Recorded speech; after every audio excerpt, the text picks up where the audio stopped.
Are you an adventurer looking to take your hunt to the next level? Then you're in the right place. Welcome to East Meets West Hunt with your host, Beau Martonik.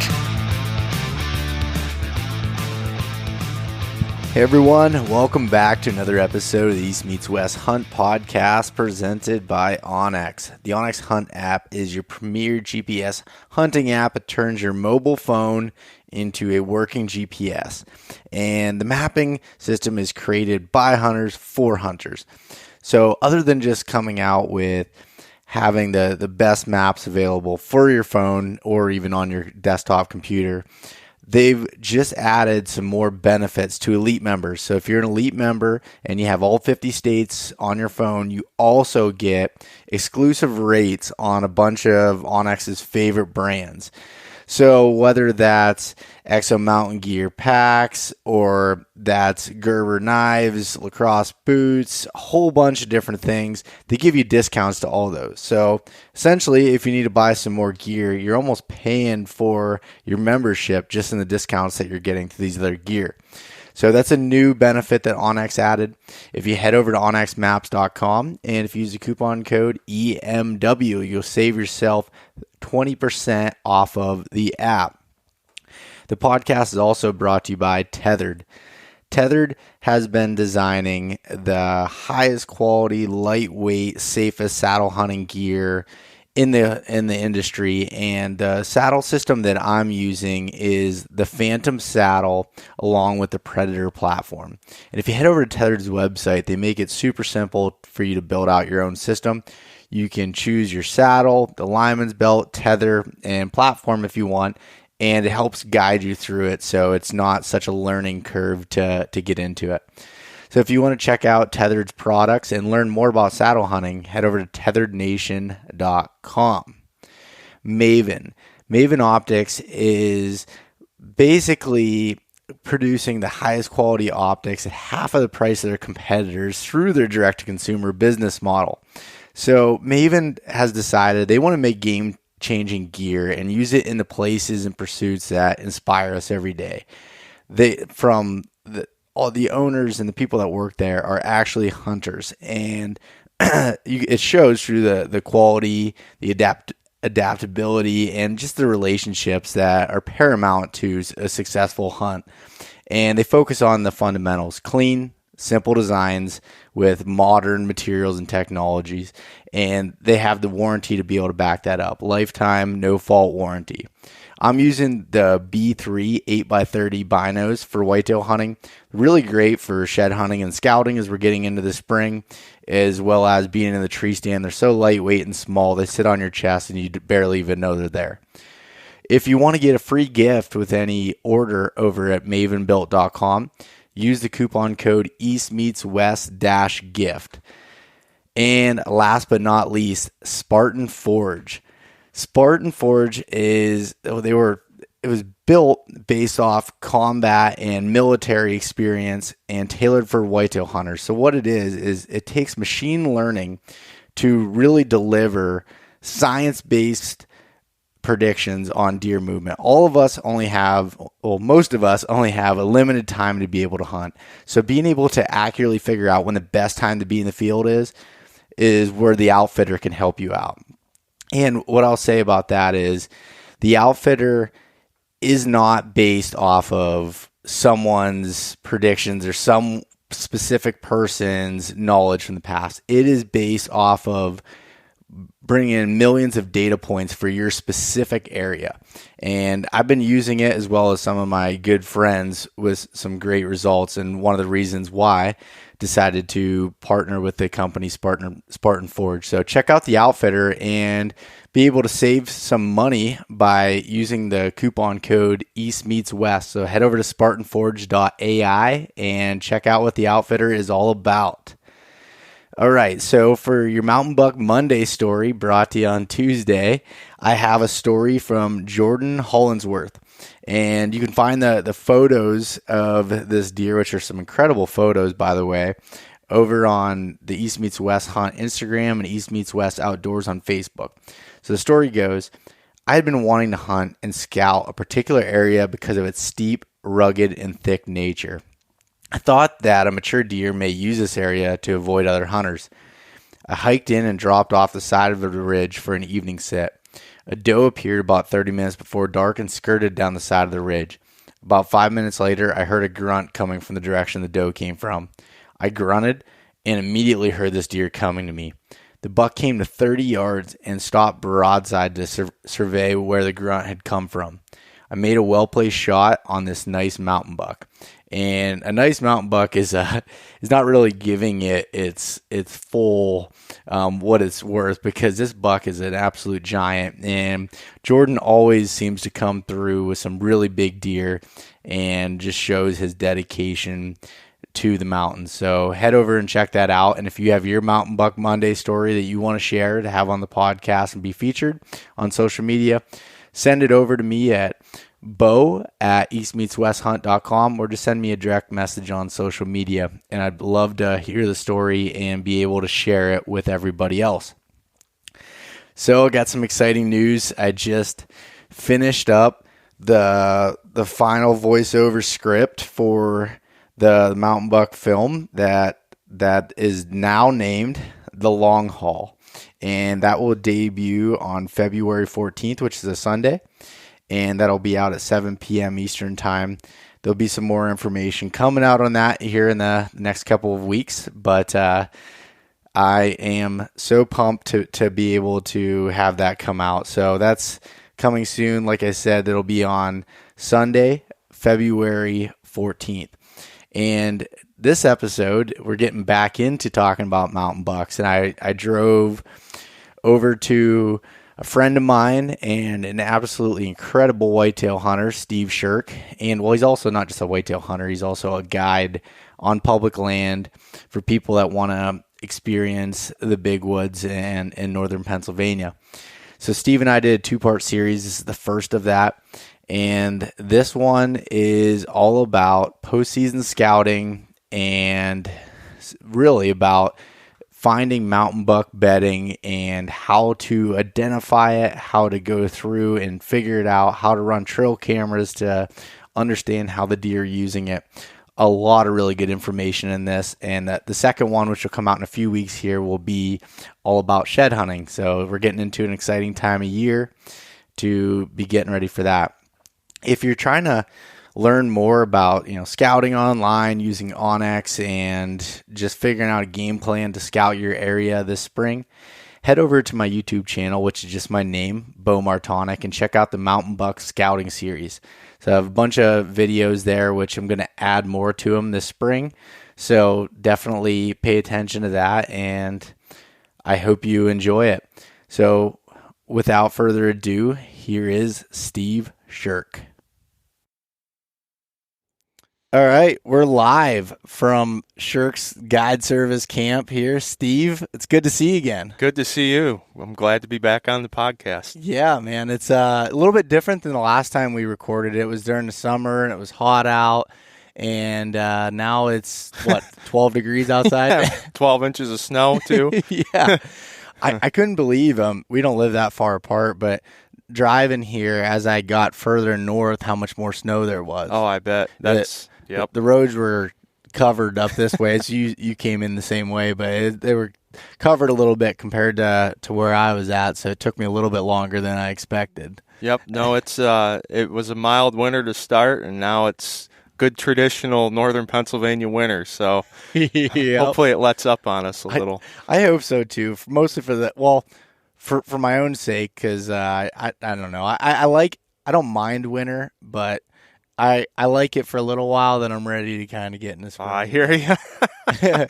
I like it for deer season, then it can go away. Yep, I agree. And also for the deer's sake, too, as far as not putting, I was looking at my cell cam the other day, and I had some does that came across, and it was, up above their knuckle on their legs, and I'm like, them poor deer. Yep. No, we desperately need a break. We've been fortunate. We've had a couple mild winters in a row. We need that to happen again. I totally agree. I don't know how they do it, but that's they're tough animals, that's for sure. But I just want those big bucks keep their body weight on, so once they start getting the nutrients in, they can We need those antlers to be even bigger next year and not go into their bodies. Yeah, I totally agree.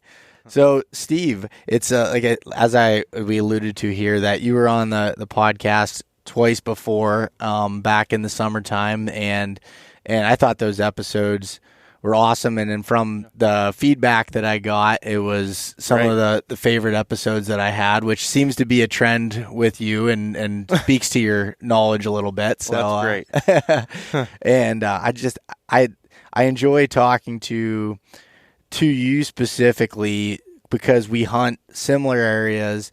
We've kind of had the same, I guess, growing up and being in the deer woods together. So it's just extremely easy to have conversations with it. So. Yeah, I when I've done a few podcasts with other people or just hunters in general or my clients, like we're not like on the same level a lot of time, even though we might share the same amount of desire and passion, but you and me kind of come from the same world. So I mentioned something and then you're not, really confused at all. Like it all is interpreted so much easier. You have someone from this area. So I really enjoy talking to you. That's for sure. Yeah. Well, again, thanks for meeting up with me here on the weekend. You had a free weekend. We've been trying to kind of link up a little bit, and you texted me, and I was like, I'll be there. Let's do it.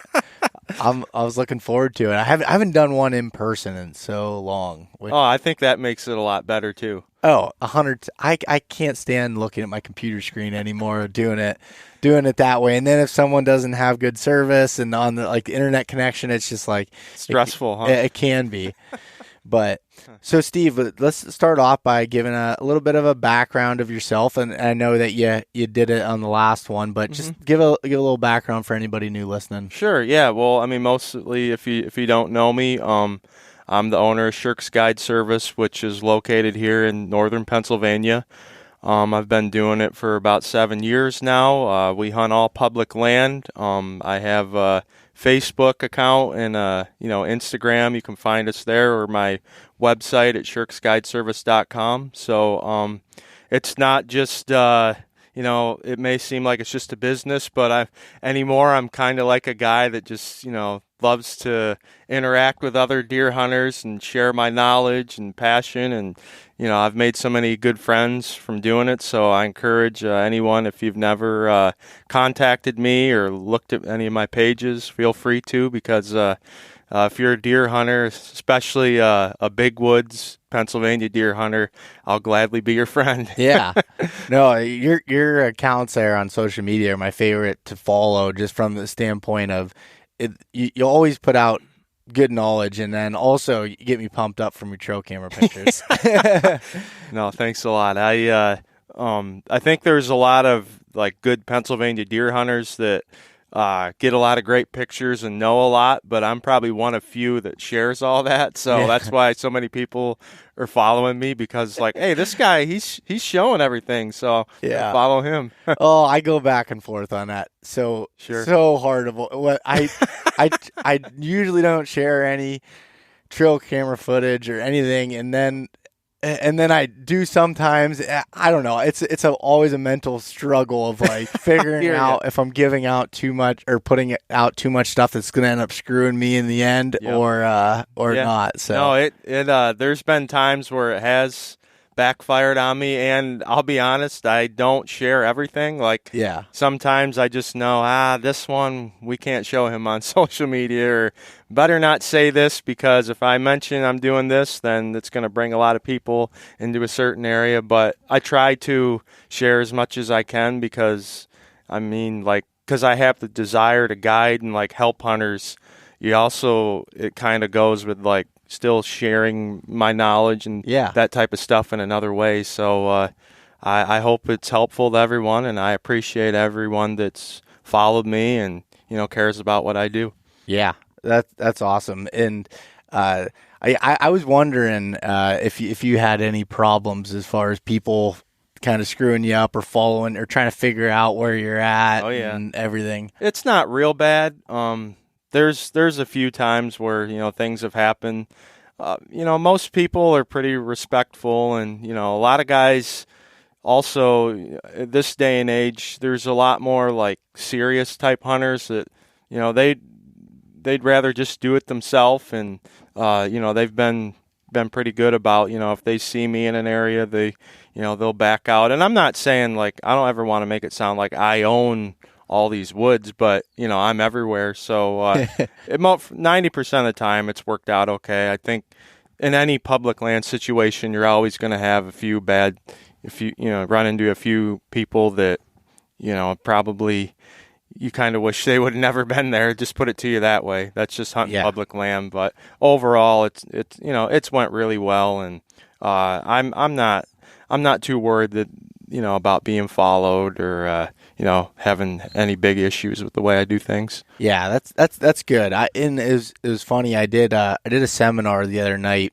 on scouting big wood stuff, and I had some questions at the end. Someone's like, "How many trail cameras do you run, and how many get stolen?" And I don't know about you, but I had one stolen this year. Oh, but really? Other than that, I hadn't had one stolen in like 5 years, and that's pretty lucky. But yeah, we ran over 100 this year, not one stolen. Yep, and I'd say I know there's still some that I haven't checked in a month or two, but I'm still pretty confident. The ones I left out through deer season, and I've some that I've checked, right after like gun season, because gun season for deer and bear, I feel, are like the most dangerous time to leave one out there. Yep. But I've had, so many pictures of other hunters and just kind of walking by that, it just goes to show that most of your true hunters they're good, ethical people. And I know there's probably people that are going to say, not where I'm from, and I feel bad for you, but really overall, of all the cameras that I run, I mean, I don't even think this year I had one SD card stolen. So usually every year I might have 5 or 10 cards stolen. Mm-hmm. I don't know what it was about this year, but it just I'm very blessed that we have some really good ethical hunters in this area. Yeah, that's it was funny. I had one camera where someone, they weren't even trying to hide who they were. Like, they put their face like right up in the camera. You could tell they opened it up, checked the SD card, put it back in, didn't delete anything. Yep. Didn't even delete their own selves, and then moved along. And I don't like that, but I was thankful they didn't take the card or the camera in that. I think you brought up a good point too. I do think a lot of my cameras, or maybe not a lot, but there were some that, like, it just something didn't look right. I think some pictures got deleted, because everyone's running cameras. A lot of people have a device to, check cameras in the woods. So I do think that's happening a lot. Like, I just know there should have been a big deer on that camera, and there's no big deer. And then you see a guy kind of walking to it, and then a guy walking away. He might have forgot to delete those ones. Yeah. So I think that happens, and that kind of stinks, but overall, at least, nothing got stolen, and that's just part of it. Yeah. So I when you were talking about, running all these cameras and everything, I'd like to start with the story of a certain deer that you were sharing on social media quite a bit. I know you don't share everything, but you shared a lot about a specific deer that you call the Crazy 12. Yep. Yeah. And, to spoil it, the story ended this year, but yeah, not the way that I would have wanted it to end. But Crazy 12 was a deer that I followed, for like 3 or 4 years. It's kind of one of those deer.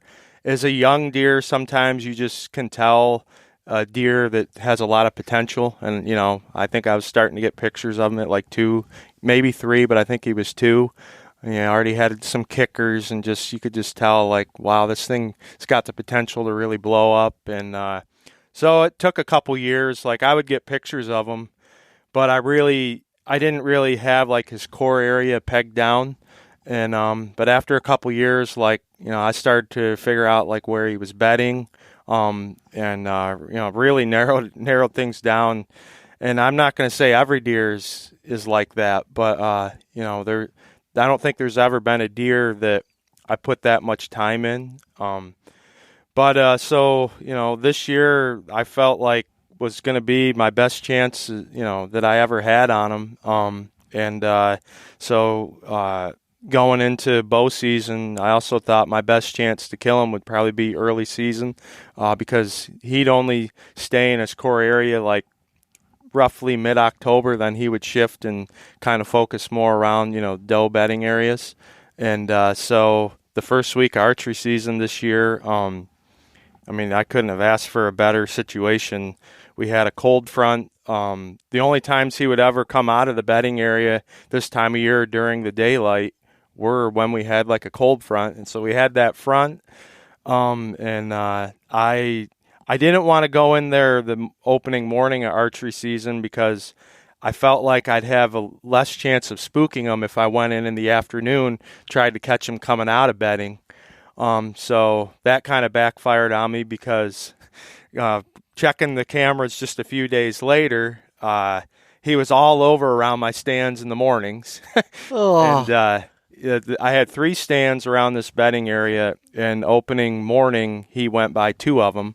Right 15. The one camera's 15 yards from a stand, the other's 30. So those would have been good shot opportunities.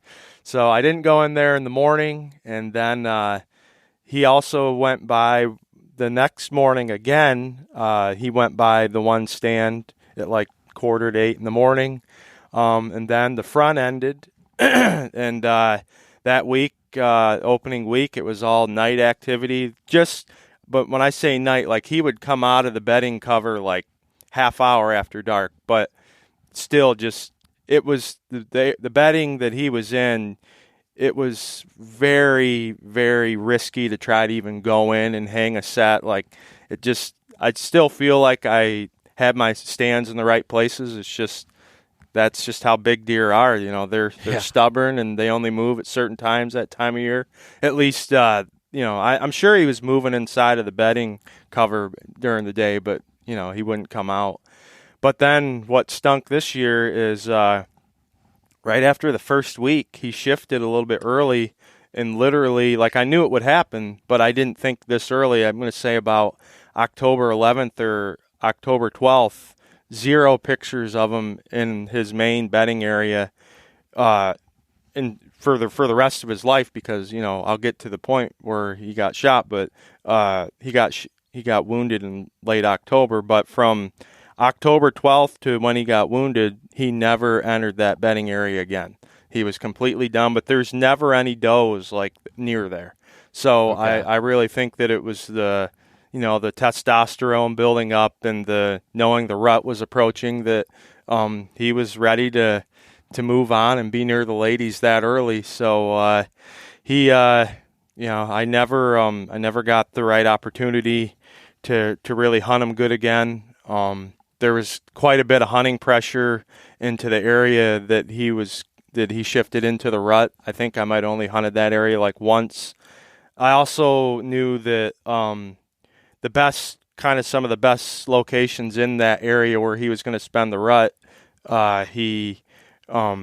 there was already a bunch of other hunters probably in the best spots. So really, I didn't hardly hunt him in the rut. He got wounded right before Halloween. The hunter never found him. Did you know that he got wounded? Yeah. Oh, I knew. The guy knew I was hunting the deer too. Yeah. Although at that, I hadn't hunted him in a couple weeks because I just didn't feel like I could get stands in the right places because they were already taken up. But the night he got wounded, we didn't know that he got wounded. He just said he got hit and he backed out. We're going to look in the morning, he said. So I just said, keep me posted and best of luck. But so they never found him. And then I don't know, right, if it was right after Christmas, I think. Yeah, probably late December, early January, local trapper, bobcat trapper, found a bunch of bobcat tracks in an area, and just these bobcats were just like really hanging in a particular spot, and he knew something was keeping them there, and so he followed the tracks and this bobcat sign a little further, and there was Crazy 12 dead, which was a fair ways away from where the hunter did hit him. I knew the trapper pretty well anyways, and so he was at least fortunate. I was fortunate he brought the rack to my house, and that's when the the pain in my heart started to hit a little harder when I knew he was big, but it's one of them deals like you have to see him to really know how big. Yeah. Then once I got my hands on him, I was like, wow. I thought maybe I was guessing high 160s. Well, he ended up gross scoring 179 and 4/8. Oh. So that kind of hurt pretty good. Not that, I never would feel like I own the buck or he's mine, give him to me. But to know that, that type of deer was close. Yeah, that close. I just didn't have. I really feel like I did everything right for the almost completely right. That's just how hunting goes. So yeah. I guess long story short, I'm just glad that he got recovered because there was still some little bit of wondering and thoughts that okay, maybe he is still alive because nobody really saw him. Did he just vanish and hold up somewhere? But now we know he's dead, and so did he die? Do you think like soon after the wound, or do you think he lived for a while? My guess is I think he died at least within a week. Okay. Because his eyes were, rotted out. And the hide was still connected. But, through fall and winter, I don't think, I don't know for sure, but I don't think all the hide would be gone. I think he died, maybe early November. Yeah. And then, just being cold and that, it was a slow rotting process. Yeah. But, no, like I said, that's just how hunting goes. It was tons and tons of time put in, but guarantee I'm not the only one that's ever had this happen, and it's going to happen again. And I'm just not going to really let it bother me. I'm just going to move on and find another one. And it's crazy that with trail cameras and stuff, there's sometimes that I overestimate what I think a deer would score, and then there's times when you're completely surprised, like that situation. Like that deer's just 179-inch deer. That's incredible to even think that that's even possible in Pennsylvania, and that just blows my mind.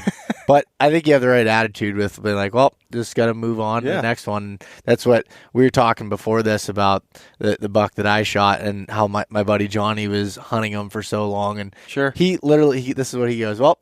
He goes, that's one I don't need to worry about for next year. I don't have to stress about that one now. I can just move on. And I think that's a good attitude because you can't dwell on it too much. Yeah, I and I'm not patting myself on the back like you, but I told a guy, one of my clients, when Crazy 12 was still alive, this was the day before he got shot. I said, I'm going to put you in this area.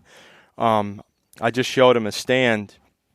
I said, I don't think it's going to be exactly, you're not really in the best spot, but he's around there. You could see him going show him the stand that morning. There's Crazy 12, 50 yards in front of us standing on a logging road. And just to get to, that was the best look I got at him in person all year. And I was just like, holy cow. So, but my point was the guy's like, man, I don't want to. I can't shoot that deer. I know how bad you want him, but it's just like how your buddy Johnny was, just to be a part of that. And I had already shot my buck, so I honestly would have been just as happy to see a client or just to be a part of somebody getting a deer like that. It would have been so worth it. So that's the way I think most hunters would be anyway. Yeah, I totally agree. I think if you start taking too much ownership or think you have that and you're not, that takes away from it completely. Absolutely. Before I shot my buck, my cousin shot this giant 8-point. I was literally just as excited. Well, I think I was just as excited as he was. I wasn't even there. I was just there afterwards and seeing him and knowing all the work he put in. And I don't know. I like seeing other people shoot him just as much. So that's pretty cool. Well, to kind of transition a little bit, your buck that you shot, and you shot it during the week that you seem to always shoot them in, and what was that, third week October? I shot mine, what was it, October 27th. Okay. 27th or 28th, something like.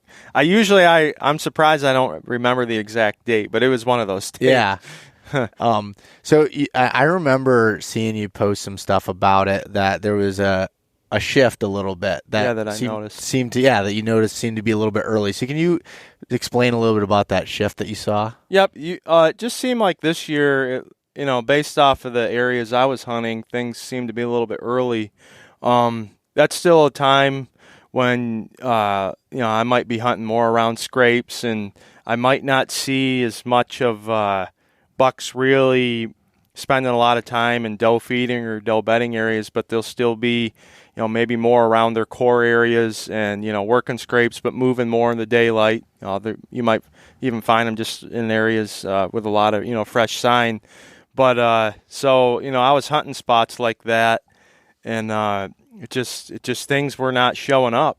And checking some other cameras and that, like, around more like traditional rut areas, like, holy cow, I'm already seeing a way more buck activity, in these doe feeding and doe bedding areas, according to what the cameras were showing, even though it was a little early. So I kind of changed game plans, and I picked how I picked a stand for 3 days, or at least this was my afternoon stand. So I had an area where there was like, good 5-6 adult does. Their bedding and feeding was really close together, so you could go in there every sit, and you're probably going to see, a bunch of does. So I went in there the first afternoon, and I actually didn't see does that night, but I kicked some out going in. But I just saw a 3-point. But so I just, once again, I knew I'm just confident in my my strategy. So I went back in the next afternoon, and I have a bunch of does around me, and then I saw the same 3-point I saw the other day, and right after the 3-point left, I did some some blind grunting, which I really have a lot of luck doing that. But right where I last saw the 3-point, I see just a small tree shaking, and I know it's a buck rubbing it. But I didn't even grab my bow because I'm like, I should have waited. That's got to be that 3-point. Now he's going to come up, and I just want him to be gone because I don't like really having deer around me a lot when I'm in the stand. Then you got to move less. So didn't even grab my bow, and I see this deer coming closer, and wasn't really even watching. And then it's like, it's not that 3-point. So luckily I was able, to grab my bow. But one of the really cool things about that hunt was that buck, which was an older buck, like what they do a lot after he grunts, he got downwind. So he goes downwind, and he spooks and probably ran like 60 or 70 yards. But the group of does were way over to my right, and he ran to my left. So he runs, and then he just stops. And he looks back, and I just know he was like, nope, I'm just going to take the chance. Doesn't he come right back around, right under my stand, and I shot him right through the back. So, really? Yeah, right below me. But, I've never had a buck, get my scent and spook and then just say, nah, I'm just going to come by anyway. How lucky is that? He was starting to get a little bit, little horny, and he was just like, well, I'm just going to go for it. He did. Yeah. I like I said, I would have never guessed that, I could see maybe a 1 or 2 year old, deer doing that, but this was, I think he was probably a 4-year-old, just extremely lucky. But I can say back in my younger days, I probably would have made that mistake too. Oh yeah, that's what I was thinking about. I was like, I've been there.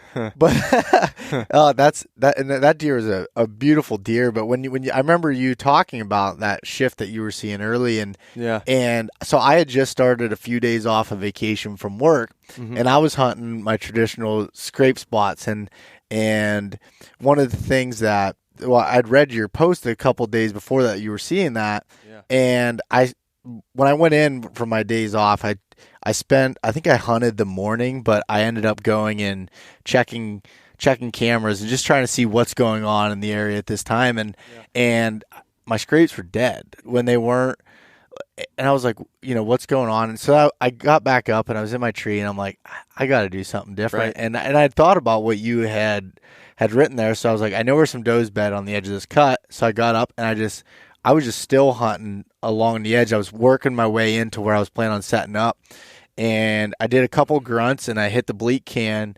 And this could have been completely just by accident or coincidental that all of a sudden I hear crashing and this doe comes, like full bore coming right at me, almost runs into me. And there's a 4-point coming right behind her but I could hear more deer. So right away I went to full draw I'm on my knees, and the big buck I was hunting came out, and he was kind of in some brush, and I stopped him with just and he's at 15 yards broadside, but there's brush. I'm trying to get down. I'm trying to get my sight on him, and I didn't get a shot off in time. And then he never saw me, but he just took off after the doe again. Oh.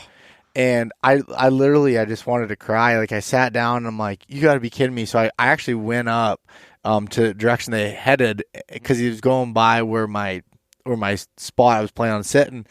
I ran over there, and there was a stretch of about 40 yards wide of really thick stuff on the edge in this kind of old cut. And when I ran over there, I could see the deer running in circles again. I'm like, I might have another chance. Well, that doe starts coming back out right towards me. But I was in the wide open, and she saw me and took them around. I caught a glimpse of them again, and they went a different direction. And but going back to that shift seemed to happen. You saw it too. I saw it too, and then I went and sat in that exact spot where I saw them out, where I was planning on going the next day, and I had 3 different bucks come in. One I almost shot, but I didn't, and I'm glad I didn't, because the next day, or maybe it was a couple days later, a young kid shot it. Oh, cool. So he was probably, I don't know, after looking at him when he came in, he was a 2-year-old 8. That was a nice buck, but he actually came into my decoy and was doing circles, but I have one of those 2-dimensional ones that was a doe, so he kept getting to the point where he couldn't see it anymore, and kind of freaking out, and then and then I was like, all right, that's a young buck, Well, it worked out too, because look what you got in gun season. Yeah, it did. It really worked out. It did. And I actually had another buck in November, the first snow that we had, that I passed on him, and then he was a 4-year-old, but just a really shitty looking rack. But I normally would still shoot him, because I was like, just having this chance. He was sliding in the snow chasing these does. Literally belly sliding, because he was trying to stop when they changed directions. I called, which I never had this happen, where I was actually able to call him off a doe. It was just literally a shot in the dark. They were going away, and I just laid into a deep grunt, and he came in, and after I passed on him, he started walking away. I was like, I shouldn't have did that. And I was trying to call him back in, I wanted another chance, and it didn't work out, but luckily it didn't. So and, yeah, getting back to the shift a little bit, I think you can never always say, well, this week, every year, this is going to happen. Things will always be a little bit different every year. Weather and moon and hunting pressure and so many things can influence, when things can shift a little bit differently every year. So it's just one of those things where you have to always be on the lookout, not for, I know when this is going to happen, but be watching, okay, what are these signs and clues that, okay, these shifts are going on, so that you can approach, that situation right. And I also had a lot of people say, Steve, I didn't see that shift in my area, or, someone maybe from New York or Vermont, or it happens a little bit differently everywhere, these certain shifts. And I think there's so much to the rut that, it seems like we got the rut figured out, but I don't even think anyone's ever close to knowing exactly all the little triggers and things that make all this happen. And really, you just got to be out there every day as much as you can to be paying attention to what's going on. Yeah, like you said, you can go off of past data and stuff to a point, but you also got to just be able to recognize it as it's happening, and knowing when to stick to your guns as far as strategy, and then also when to move. But yep. So I wanted to kind of transition this now into right now. We're in we're in late winter here, kind of. Mm-hmm. You know, what are you kind of looking at now from the deer season standpoint as far as scouting goes? What are you looking at as far as in the late winter, and what are you trying to do as we kind of move into the spring here? Right. A little more right now is I'm really just paying more attention to the cameras and scouting to see what deer made it. A little further on, then I'll, once we get more into spring and the snow melts, then I will, be doing a little more heavily scouting. With a lot of snow on the ground, it's tough to get into certain areas. It's tough to see ground sign and that. But right now, I'm really just focusing, try to see, what deer made it. Unfortunately, we did lose a lot of, I haven't even posted some of these deer that died, but we did lose, I don't know, some really, really good deer here last year. This year, it seems like is going to be the year for the up-and-comer deer. We got, I know there's still some really good mature deer that made it, but this year I just think we lost a good bunch of our really old mature monarch deer, but they were probably going downhill anyways. Yeah. So it's going to be a really, between Crazy 12 dying and some of these other deer, this year it's going to be a big a new chapter for me. Yeah. I feel like some of the deer that I've spent a lot of time trying to learn, that's over. Now I'm a little bit in the green this year, picking out some deer, and I really don't know a lot about some of these deer. So this year it may be a little even harder for me to really narrow something down. But I actually, I'm kind of looking forward to this more because it's just it's fun hunting certain deer that really well, but then it takes some of the, not saying it's not challenging, but a different part of the challenge is gone. Yep. Going to some new areas and just it's going to be so much newness to this year. That's kind of what I'm really excited about. Yeah. So no, that's fun in its own as far as starting a new a new book or new chapter with certain deer as you try to learn. So are you trying to, from the sounds of it, you're trying to find certain deer and then learn about that specific deer? Is that kind of what your scouting strategy is? Oh, exactly. Yeah. Okay. I've even got cameras in new areas, and I may not, if whatever I find now may not really put me where that deer is going to be next October or November, but it at least gets me in the ballpark. So that's, right now I'm just trying to see what's out there for next year, maybe pick up a shed here and there. And then, once we get a little more into spring, then I'm going to try to go into some of these new areas and maybe just, hopefully I'll be able to see what some of these deer were doing last fall and, pretty much start from there. Okay. But I don't expect it to, some people think you can just go into an area and figure it out in 1 year. And honestly, even with Crazy 12, I learned a lot about that deer over a 3 or 4 year period, and I think the first year or two, it wasn't even enough then. So yeah. It's just some deer in these big wood situations will take years to really get dialed in. So, but I'm like I said, I'm looking forward to doing that all over again. Yeah, it's cool. So. For me, I felt like the last couple years, I was kind of shifting into some newer areas and trying to learn. So now I'm coming into year 2 and 3 in some of these spots and starting to hone in a little bit. You're back where I was. Yeah, and starting to. So yeah, it's fun and challenging, each in their own way, So say you're going into a new area. Say you found this winter, you found a deer that you think's a good up and comer. You want to focus on. Once the snow melts, mm-hmm. what does it look like for you trying to scout this deer? What's your kind of strategy? I'm probably.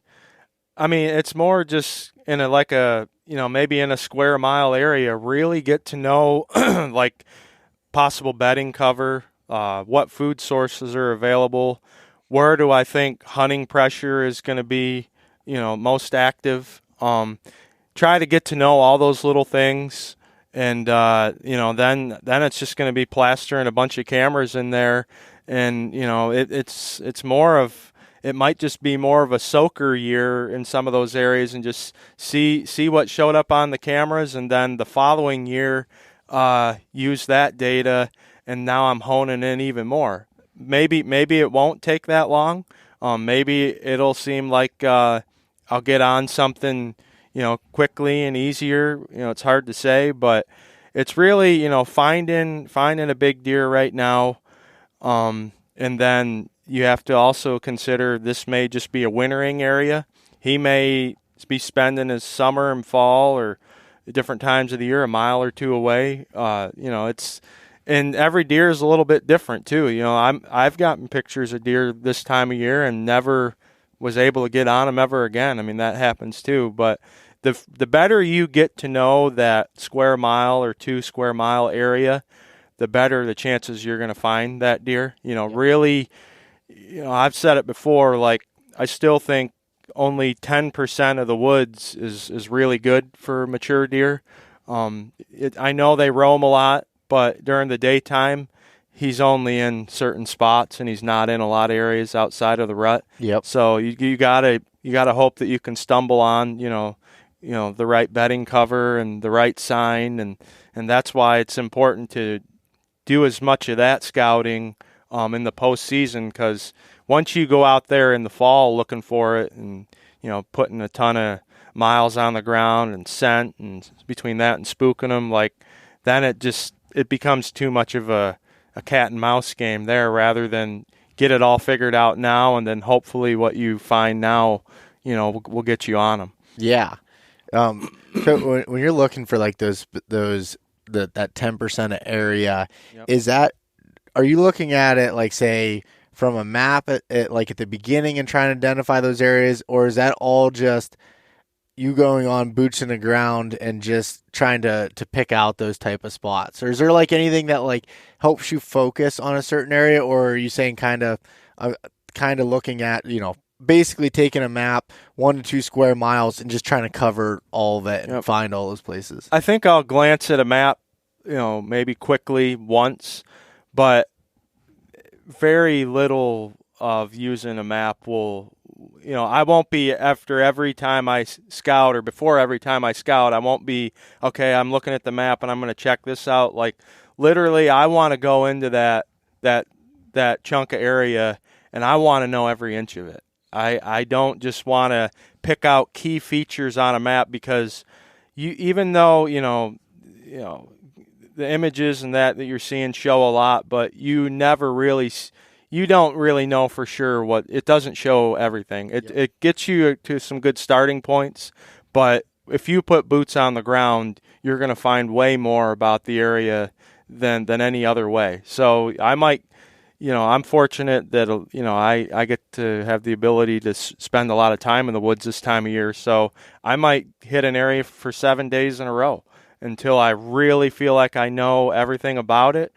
And then, then I might not even go in there again till, maybe next summer and throw a bunch of cameras out. And then I won't spend as much time in there once we get into hunting season, just because I don't want to, be overpressuring it. Yep. If I really know or am confident I know where a mature deer is bedding, though, I may spend a lot more time just outside of the bedding area. But if I don't know, then you don't want to go in there a lot, because you're going to be disturbing, what the true intel is, because if you're bumping him from bedding and you don't even know it, then you're never going to get his bedding pattern figured out. So it's just better to stay out, once we get more into the season, than to just be looking for all that then. Yeah. And I agree with that. Like, I love being able to get in there and spend time. And so say somebody doesn't have as much time as you, you go to a ton of different areas. Yeah. You can, if you have a weekend to be able to, say you're from Pittsburgh and you're traveling somewhere 2 hours away to hunt the big woods or wherever, scout it. You can cover an area like that in 2 days. Oh yeah. Pretty good. And Sure. You can, depending on what you want out of it, you can get in there.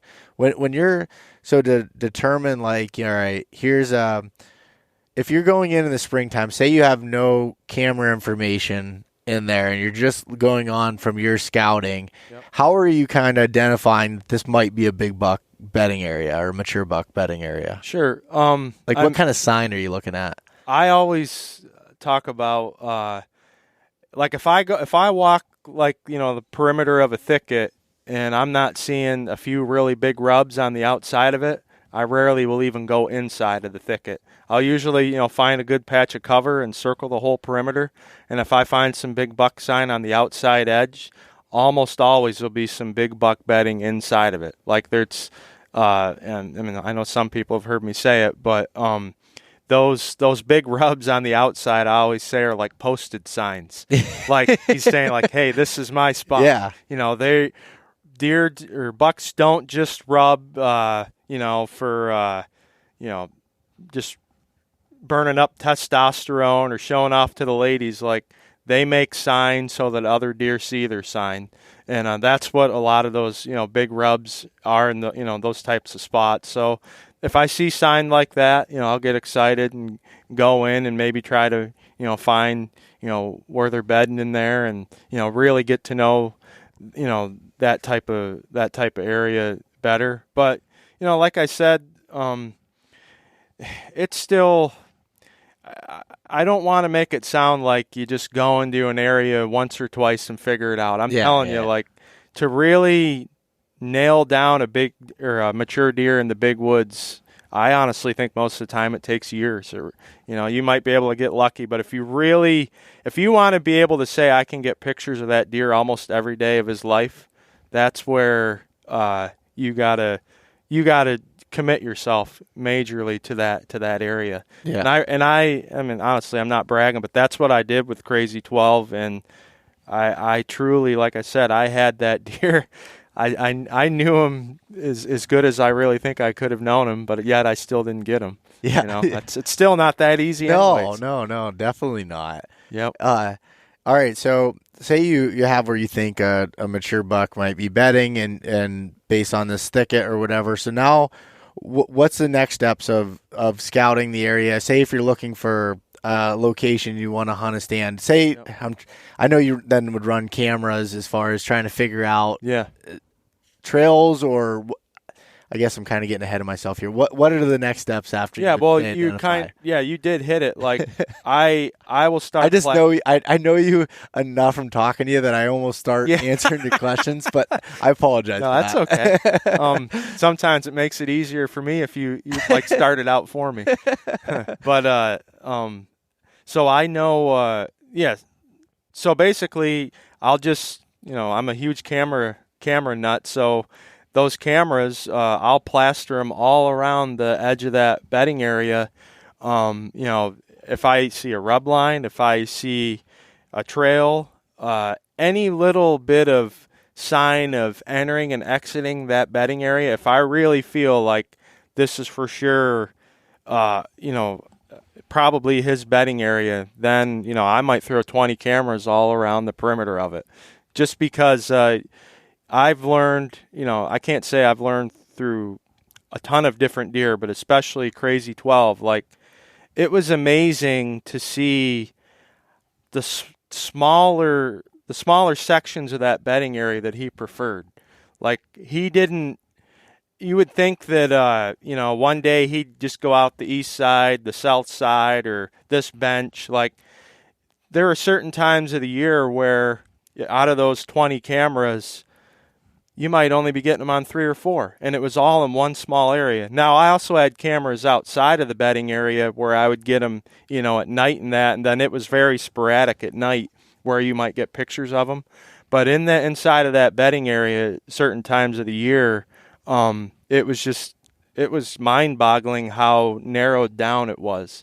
And there was a couple of spots where I didn't even see much of a trail, but I would just see a couple big tracks, going in and out, and it's maybe like a very faint trail. I'd throw a camera on it, and holy cow, he's using that one, a lot. So I really think that running, a ton of cameras around that, for sure bedding area is really the only way you're ever going to figure it out. But the other problem you got to watch is, how often are you going to go in there and check those cameras?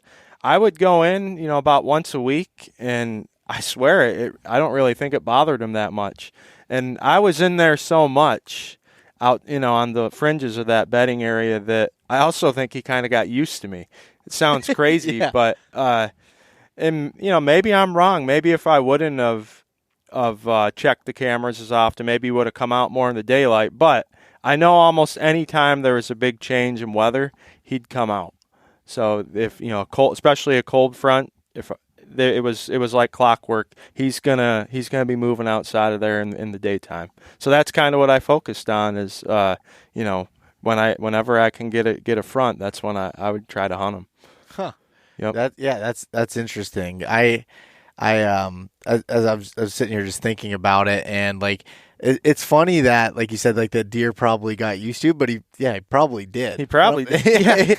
Yeah. Those deer know more than we. Yeah. We think, oh, there's Sherk again. That asshole's still trying to kill me. Yep. But yeah, that's what, like I said, and in a big area, you might have a whole bunch of different covers, and a lot of them look like good cover, and that's why, like I said, it will. Don't just plan on it. You're going to figure it out quickly. Yeah. But I think it's important for hunters, like I see a lot of guys, they put cameras in so many different areas. And especially like in the summertime, you can put some minerals out or something, and you'll get a bunch of bucks in a certain area, and they might say a guy might have 30 different areas with 30 cameras, but then all of a sudden that early fall summer shift happens, and then they're like, now they're gone. Where do I go? Well, that's why I would suggest have just a few areas. And you may not locate as many bucks throughout the summer, but really get to know the few areas that you hunt extremely well, because in hunting season is the time when you want to be getting pictures of those deer. I know, it's nice in the summer, but if you have 50 bucks, shooter bucks from your summer cameras, it doesn't mean you're going to be on all 50, that coming fall. So if you only have 4 or 5 good shooters, but you really know that general area going into the fall, you're going to have way better odds knowing that smaller amount of bucks rather than the 50 bucks you had on camera that nothing really about those areas. Yeah. So that was a hard lesson that it took me a while to learn. That it's probably 2 years ago I changed that shift. Well, mostly even last year, I narrowed down my spots a lot to just a few that I really focused on and really hunted one for the most part, because I realized I was doing that. I was spreading myself so thin, and even though I was running a lot of cameras, I had them in so many different areas. I was never learning those areas as well as I could. And like just in this past year where this one area, I ran 15 cameras in a pretty small area, and I felt like I learned so much in 1 year. I still have a lot to learn about it, but like I learned so much more than if I were to run 2 cameras in there, or and just send the spring. I have plans on the gaps areas that I don't feel like I knew enough or didn't scout last spring enough. I'm gonna kind of extend and say my cameras. I was getting him this buck on this one hillside, and 2 out of my 6 spots that were on this hillside. Okay, well, he's heading out this way, probably bedding there. I need to explore more here, and he can kind of keep. I think that's some really, really good advice. Yeah, like I said, I would say have less areas, and use. I'm just a big believer in cameras. Like a lot more cameras, in a certain area rather than spreading everything out, because especially in big woods where the deer can be spread out so much, and they're not congested maybe as much as like a farmland or smaller woodlot type scenario. Plastering a lot of cameras in one area is really the only way to get the right intel on it. Yep. So well, I think that's some really good information. Do you have anything else that before we transition into part 2? Do you have anything else you want to add on just like the straight spring scouting portion there? I know there's a million things we could get into, but as far as what we've talked about so far. Yeah, because I would like to add that, and I mentioned this a little bit on, I think, one of my Facebook posts. I feel like it can be misleading too, like you don't want to go into the spring and always think that what happened last year will happen next year. Just start hanging your stands, and you see the sign here and this and that, and be like, okay, I'm all set for next year. Like, you always got to keep your options open, because every year for sure can be a little bit different. Maybe next year you'll see a lot of the same similarities happen, but often not. So it's more, like I've said, really getting to know areas. Like this year, I was the first year that I ever experienced hunting in drought conditions, and I didn't notice it a lot early in the season. Like, things were pretty normal, except when the rut shift happened, I noticed that the does were bedding really close to water. Like, usually in the mountains, you have a lot of like little feeder streams and that. Well, those streams were all dried up, and it seemed like the does were, within 500 yards of the main stream down in the bottoms of the valleys, because that was the only place where there was water. And like, certain little things like that can happen. Like, you might go down in the bottoms this year and see, a way more rut sign than usual, and you would use that for next year, thinking, well, that's where all the sign that obviously that's where the party was happening, and that might not be the case next year. So you can't just look at all the sign and base all that on the next season. It's more like, I want to know all the food sources in this area. I want to know all the covers. And like I said before, I want to know where I think the hunting pressure is. Where are you seeing possibly some people's stands and trees? Like, just getting to know those areas extremely well. Keep your options open a little bit, and just kind of let this story unfold in front of you, and then pick your hunts accordingly to what you're seeing and expecting, going on. Just don't use all that intel from this spring and only base that on next season. That's where you can really screw up. Yeah. I think that's really, really good advice. Being able to understand the areas, understand what happened, to learn from it, but be able to shift accordingly. I mean, food sources change. Like you said, hunting pressure. I mark anytime I see another tree stand. I mark it down. Yeah. On my map. So on Onyx, so I'll mark it and I put it a certain color. So I'm looking at my maps. I can kind of I can pull it out and look and be like, all right, you can kind of see a trend if there's a bunch of tree stands in the area.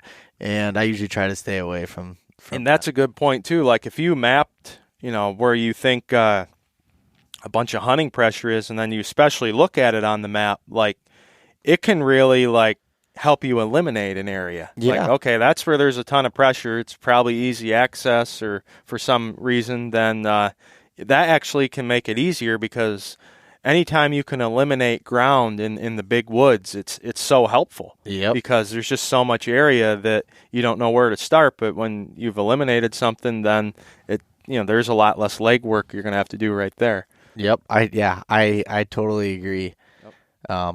All right, well, let's shift into part 2 here. We'll end this one. As Steve mentioned earlier, you can find him over on Facebook and Instagram at Sherk's Guide Service, and then website sherksguideservice.com. Yep. Is that right? And Instagram, Sherk Guide Service as well. Yep. So awesome. All right, we'll transition to the next one. Thanks, Steve. Thanks so much for listening to this episode of East Meets West Hunt with your host, Beau Martonik. For more great content and to stay up to date, visit eastmeetswesthunt.com, Facebook at East Meets West Outdoors, and Instagram at East Meets West Hunt. If you enjoyed today's episode, please review and subscribe, and we'll catch you next time.